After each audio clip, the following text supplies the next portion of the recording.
Saudações, alunos das escolas cívico-militares do Estado do Paraná. Estamos começando mais uma aula de cidadania e civismo destinada para os alunos do 9º ano do ensino fundamental. Aula essa que tem como objetivo analisar a divisão dos 3 poderes no Brasil. Então, vamos lembrar o que nem sempre houve esse fato da tripartição de poder. Quem criou isso foi um filósofo francês, que é o Barão de Montesquieu. Ele escreveu sobre justamente a divisão dos poderes visando combater a tirania. Porque se você der todos os poderes para uma pessoa só, essa pessoa ela tem uma tendência natural a abusar do poder segundo a sua vontade. Então, o que o Barão dizia era que o melhor governo seria que quando por algum motivo do destino, o próprio poder controlasse o poder. Então aí nós vamos ter a tripartição do poder dele, que é justamente um mecanismo de tentar fazer que haja controle do poder e que evite o abuso do poder individual, do poder particular de qualquer pessoa. Então por isso veio a divisão dos 3 poderes. Aprendemos então que a tripartição dos poderes, segundo Charles Montesquieu, segundo ele, tinha o objetivo de descentralizar o poder na mão dos reis do antigo regime, que era aquele regime político da monarquia absolutista que vigorou principalmente na França até o período da Revolução Francesa. Tá? Então, ele vendo esse regime da monarquia absolutista, ele vai pensar como evitar o abuso do poder. Então, ele dividiu o poder. Os 3 poderes, então, o poder executivo, o poder legislativo e o poder judiciário. E o que faz cada um deles? Está aqui. O poder legislativo, ele é o responsável por votar as leis, é ele quem vota, quem escreve as leis. O poder executivo, ele é responsável de colocar em prática as leis. E já o poder judiciário, ele cobra o cumprimento das leis. Caso as leis não sejam devidamente cumpridas, cabe ao judiciário julgar se foi cometido algum delito, se foi cometido algum crime.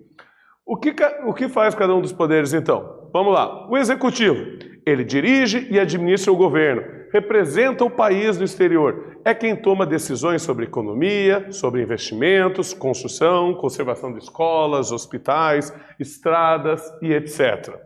Quem que exerce esse poder? A nível federal, é o presidente da República. A nível estadual, são os governadores de estados. E a nível municipal, o prefeito da cidade.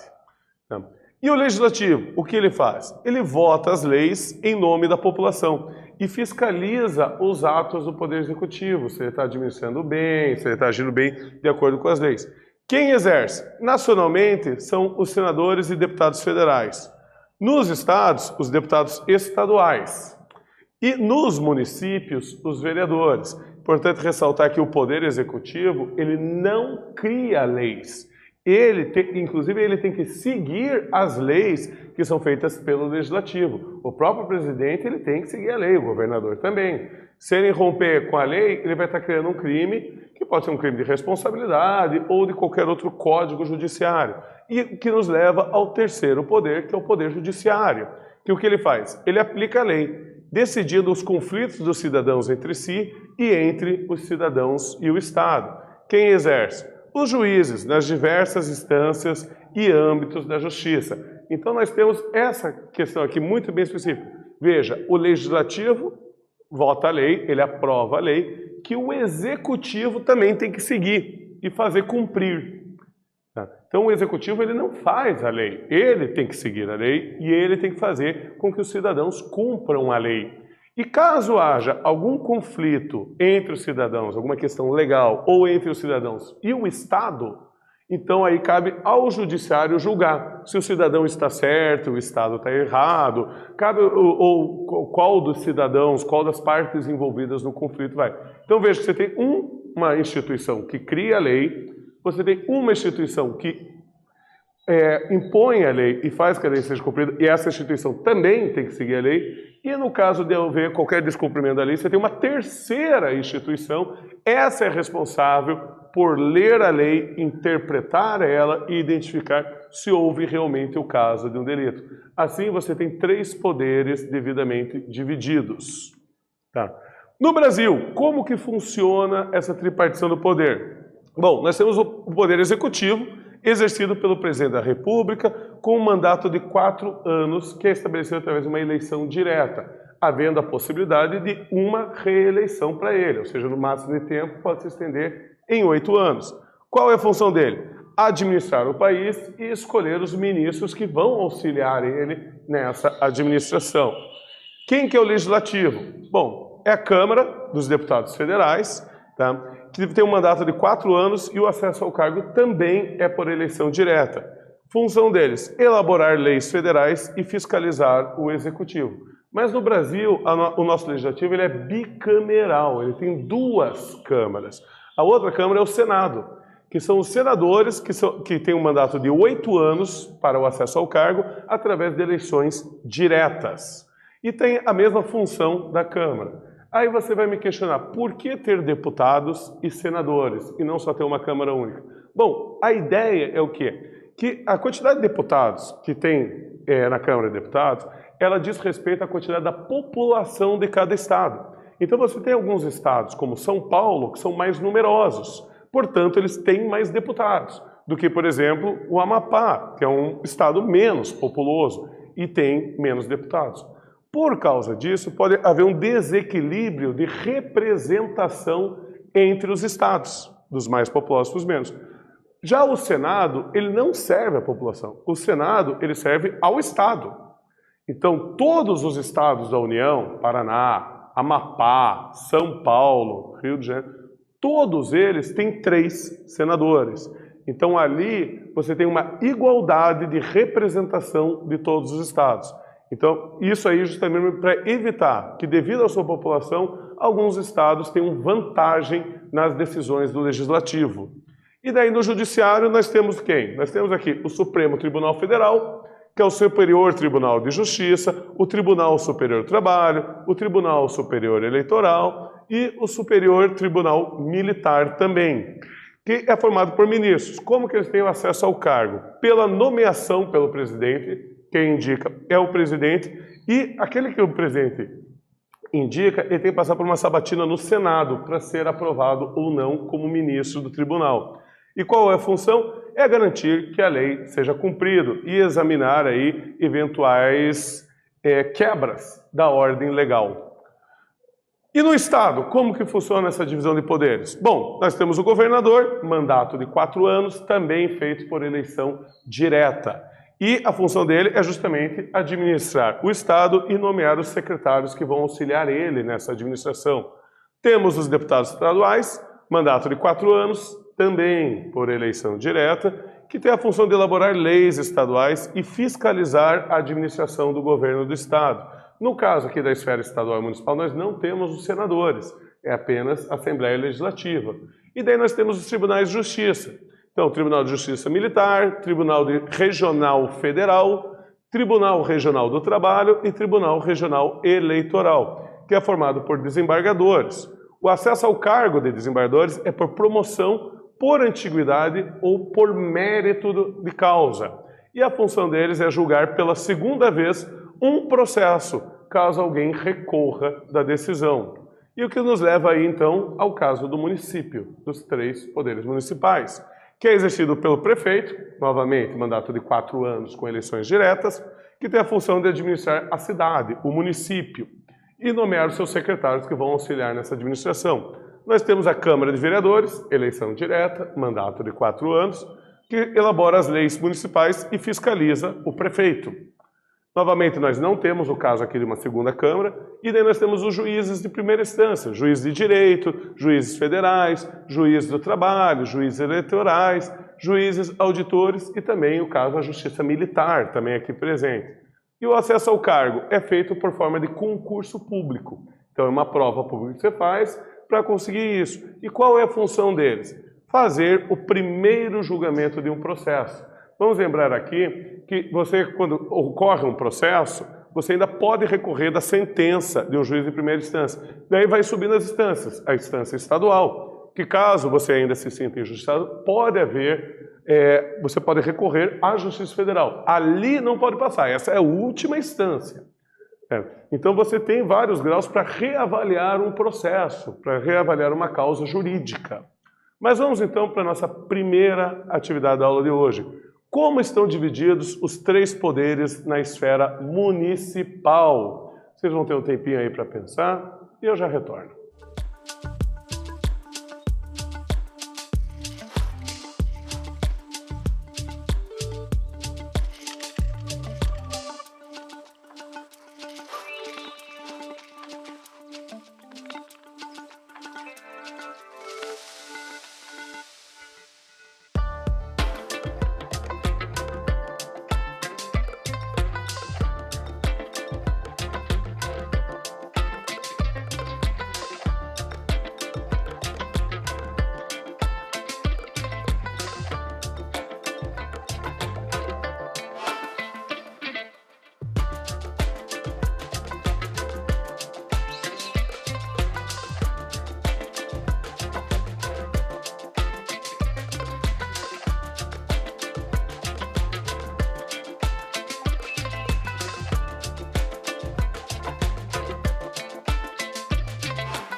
Então, alunos, conseguiram responder? Minha sugestão de resposta aqui.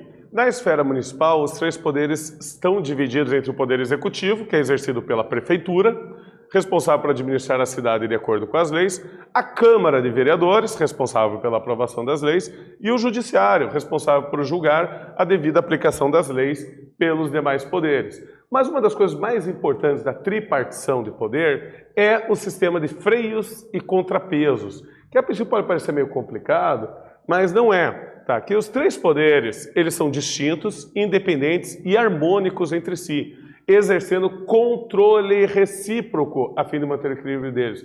O importante, como Montesquieu falou, é que o poder controle o poder. Então o que você tem? O poder executivo, ele apresenta projetos de lei. Esses projetos têm que ser aprovados pelo legislativo. É só um projeto ainda.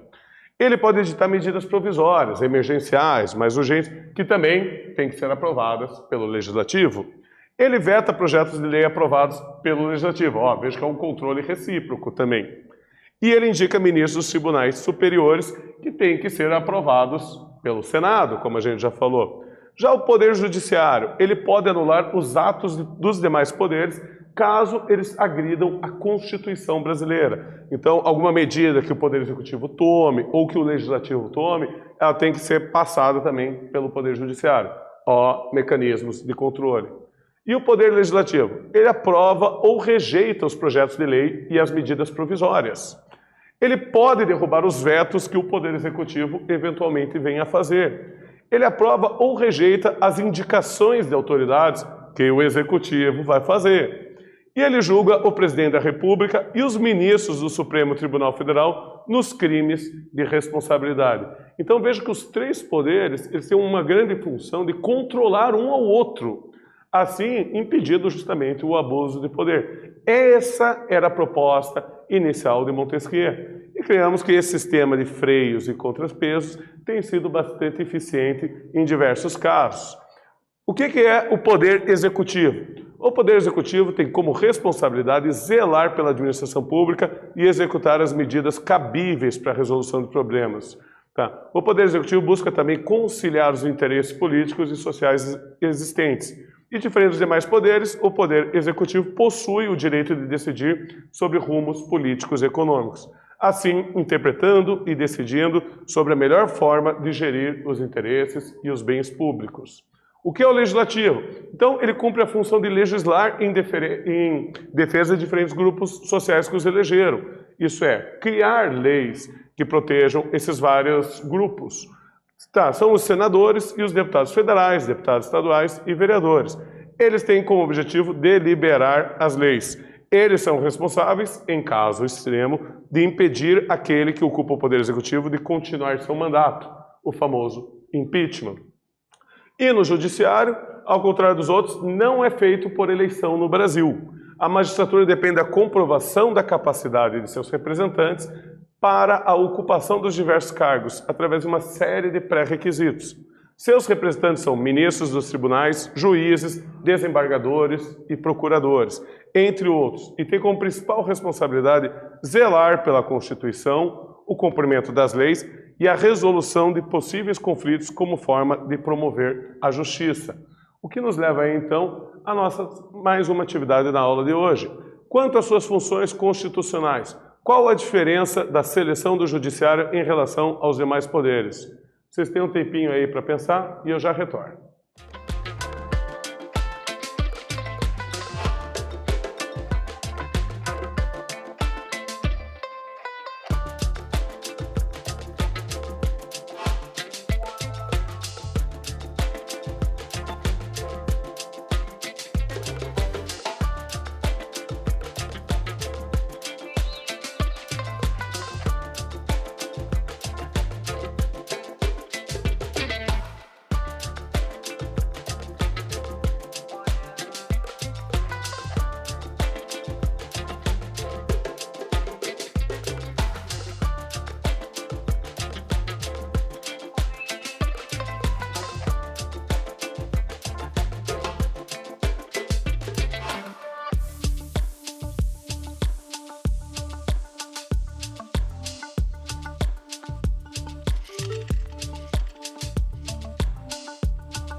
Então, alunos, conseguiram responder? Eu perguntei, qual a diferença da seleção do judiciário em relação aos demais poderes? Bom, a diferença se encontra em sua função de fiscalização permanente no cumprimento da lei e da Constituição.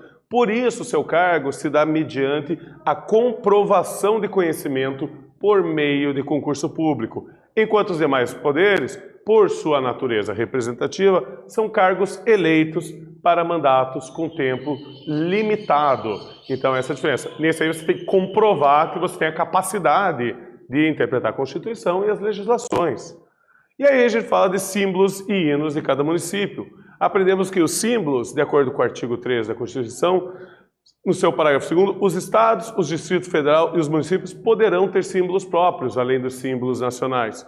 Então, assim como os símbolos nacionais e estaduais, os municípios também têm seus símbolos. A bandeira, o brasão, o hino, todos eles são aprovados por lei pelas respectivas câmaras de vereadores.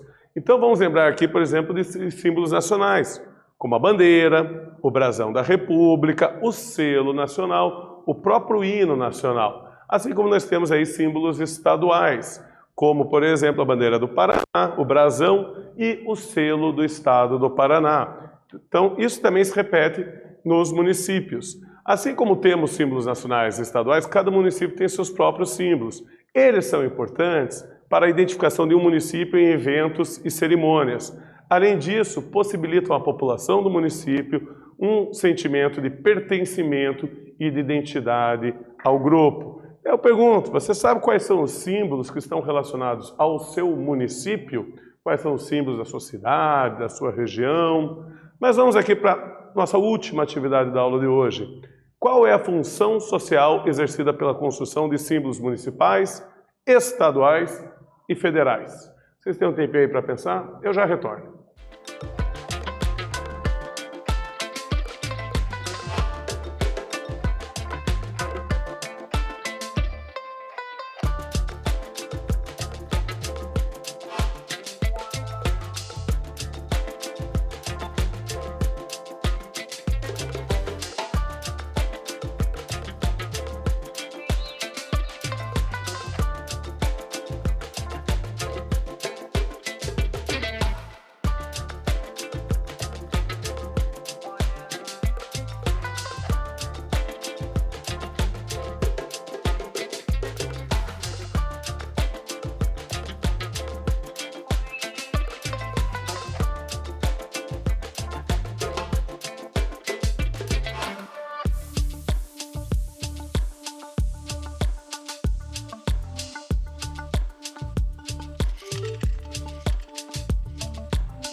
Então, alunos, conseguiram responder? Perguntei para vocês, qual é a função social exercida por esses diversos símbolos aí? Então, sua função social se encontra na criação de um sentimento de identidade e comunidade em relação ao município, a uma comunidade específica, ou a um estado, ou a um país. Então, ele serve na construção dessa identidade. Então, agradeço a todos vocês por mais essa aula. Até a próxima.